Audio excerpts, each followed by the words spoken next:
Welcome to our channel. Today we how to enable AWS Config for resource tracking, full guide step by step clearly. To enable AWS Config for resource tracking, start by logging into your AWS Management Console. Navigate to the Services menu and select Config. If it's your first time using AWS Config, you'll see a welcome screen.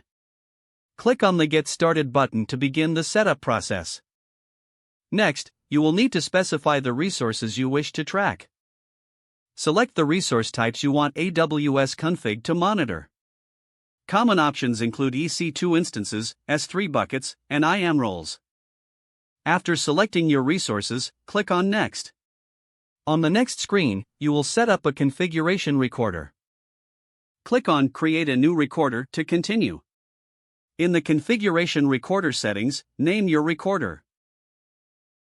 Choose the Record All Resources option or specify individual resources.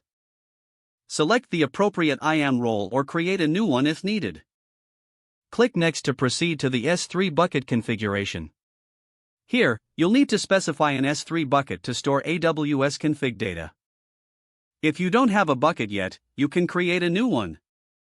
Make sure to configure the bucket policy to allow AWS config access. After setting the S3 bucket, click on Next. Now, you will configure the delivery channel.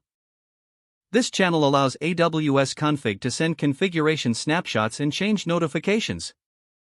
Specify the S3 bucket and optionally set up an SNS topic for notifications.